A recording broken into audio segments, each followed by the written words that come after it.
Og Daniel havde nogle rigtig perlevenner. 3 venner var der. Alle boede på kongens slot, og der var guld. Og alt var mægtig flot. Gud hjalp alle 4. De fik en mægtig viden. Det mærkede kongen også tydeligt med tiden. Men ham Daniel kunne ikke klare sig selv, for det kan man ikke vel. Kan man Daniel? Vennerne havde jo hver deres navn. Hanania og Mishael og Asaja. Kongen mente bare, hvis de skal gøre gavn, må de altså have nogle navne, jeg kan klare jer.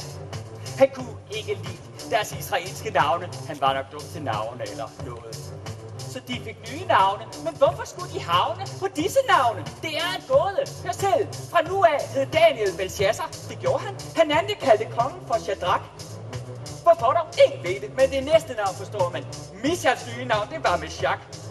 Det mest nedre navn, det fik den sidste. Han fik et navn, der rimer fint på Lego.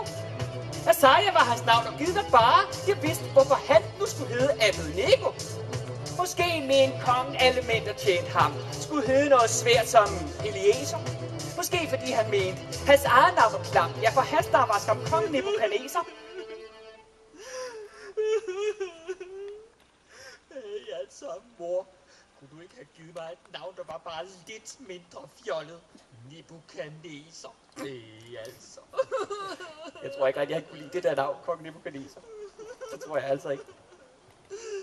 Men ham Daniel kunne ikke klare sig selv, for det kan man ikke vel. Kan man Daniel? Nej, ham Daniel kunne ikke klare sig selv, for det kan man ikke vel. Kan man Daniel? Nej, ham Daniel kunne ikke klare sig selv, for det kan man ikke vel. Kan man Daniel? Nej, ham Daniel kunne ikke klare sig selv, for det kan man ikke vel. Kan man Daniel?